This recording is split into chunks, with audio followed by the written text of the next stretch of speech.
اعوذ باللہ من الشیطان الرجیم بسم اللہ الرحمن الرحیم۔ تمام پیارے دوستو السلام علیکم۔ اگر کوئی مجھ سے زیادہ طاقتور ہے تو سامنے آئے اور مجھ سے مقابلہ کرے۔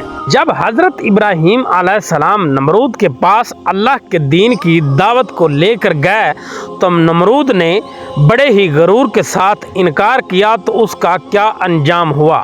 تو چلیے ویڈیو کو شروع کرتے ہیں۔ قدیم زمانے میں بابل کی سرزمین پر ایک ظالم مغرور خدائی کا دعوے دار بادشاہ حکومت کرتا تھا۔ اس کا نام تھا نمرود۔ نمرود کی طاقت، نمرود کی فوجیں اور اس کا محل اور اس کا غرور حد سے بڑھ چکا تھا۔ وہ اپنی طاقت کے بلبوتے پر اپنے آپ کو رب کہلواتا اور لوگوں سے اپنی عبادت کرواتا تھا۔ نمرود ظالم بادشاہ کے دربار میں سجدے کیے جاتے، جو انکار کرتا اسے بہت سخت سزائیں دی جاتی۔ اسی زمانے میں اللہ تعالیٰ نے ایک عظیم نبی کو مبعوث فرمایا جس کا نام حضرت ابراہیم علیہ السلام تھا۔ حضرت ابراہیم علیہ السلام کا دل توحید کے نور سے بھرا ہوا تھا۔ حضرت ابراہیم علیہ السلام حق کے سوا کسی بات کو ماننے والے نہ تھے۔ ایک دن حضرت ابراہیم علیہ السلام خلیل اللہ کے دین کی دعوت لے کر نمرود کے دربار میں گئے۔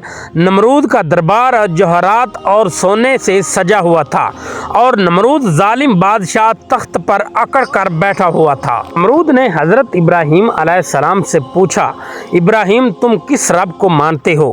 حضرت ابراہیم علیہ السلام نے پورے یقین اور پرسکون ایمان سے جواب دیا کہ میں اس رب کی عبادت کرتا ہوں جو زندگی دیتا ہے اور موت دیتا ہے۔ نمرود بہت غرور سے ہنسا اور یہ بولا کہ یہ تو میں بھی کر سکتا ہوں، زندگی اور موت میں بھی لوگوں کو دے سکتا ہوں۔ نمرود ظالم بادشاہ نے 2 قیدی منگوائے اور ایک کو قتل کر دیا اور دوسرے کو زندہ چھوڑ دیا اور کہنے لگا کہ دیکھو زندگی اور موت میں نے بھی دے دی ہے۔ حضرت ابراہیم علیہ السلام نے نمرود سے فرمایا کہ میرا رب سورج کو مشرق سے نکالتا ہے، اگر تم خدا ہو تو اسے مغرب سے نکال کر دکھاؤ۔ یہ سن کر نمرود لاجواب ہو گیا۔ پورے دربار میں خاموشی چھا گئی، لیکن غرور نے اسے حق قبول نہ کرنے دیا۔ نمرود نے حضرت ابراہیم علیہ السلام کا انکار کیا، اللہ کو جھٹلایا اور ظلم میں اور بڑھ گیا۔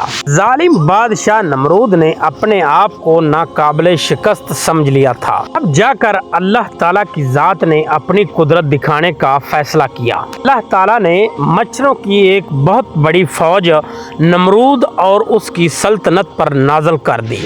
یہ کوئی عام مچھر نہ تھے بلکہ اللہ کا لشکر تھے۔ مچھر نمرود کی فوج پر ٹوٹ پڑے۔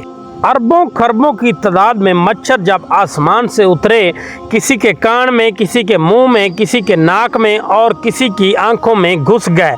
یہی نمرود جو ایک عمارت بنا کر اوپر چڑھتا اور کہتا آسمان کی طرف دیکھ کر کوئی ہے مجھ سے طاقتور تو مجھ سے آ کر مقابلہ کرے، آج اللہ اسے ذلیل کر رہا تھا۔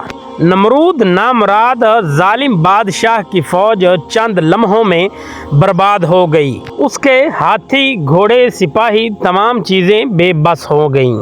آخر کار روایات میں ملتا ہے کہ ایک چھوٹا سا لنگڑا مچھر نمرود کے ناک کی طرف سے دماغ میں گھس گیا۔ یہی وہ لمحہ تھا جہاں اللہ تعالیٰ نے دنیا کو دکھایا کہ غرور کا کیا انجام ہوتا ہے۔ نمرود کو بہت شدید درد ہونے لگا۔ نمرود بہت چیختا چلاتا لیکن کوئی فائدہ نہ ہوتا۔ نمرود نے اپنے محل میں تمام بہترین حکیم بلائے اور تمام حکیموں نے جواب دیا کہ اس کا کوئی علاج نہیں ہے، اور نمرود کا درد اتنا شدت اختیار کر گیا کہ اس نے اپنے اوپر کچھ آدمی ٹھہرا دیے کہ میرے سر میں جوتے مارو، شاید درد کم ہو جائے۔ لوگ لکڑی کے جوتے اور چپل لے کر نمرود کے سر پر مارتے، وقتی طور کچھ سکون ملتا مگر درد فوراً ہی لوٹ آتا۔ کچھ دن، ہفتے، مہینے نمرود اسی تکلیف میں مبتلا رہا۔ آخر کار وہی نمرود جو خود کو خدا کہلواتا تھا، ایک مچھر کے ذریعے ذلیل و خوار ہو کر مر گیا۔ نہ اس کی طاقت کام آئی اور نہ اس کی فوج، نہ اس کا تخت اور نہ اس کا غرور۔ غرور۔ یہ واقعہ ہمیں سکھاتا ہے کہ اللہ تعالیٰ کے سامنے چاہے جتنی بھی بڑی طاقت ہو وہ کچھ بھی نہیں۔ غرور انسان کو تباہ کر دیتا ہے، ہمیشہ حق غالب آتا ہے۔ اللہ تعالیٰ کی ذات چاہے تو ایک مچھر کے ذریعے بڑے بڑے بادشاہ ختم کر سکتا ہے۔ اللہ ہمیں غرور سے بچائے اور حق کو پہچاننے کی توفیق عطا فرمائے، آمین۔ تمام پیارے دوستو، اگر ویڈیو اچھی لگی ہو تو ویڈیو کو لائک اور چینل کو سبسکرائب کر دو۔ اللہ حافظ۔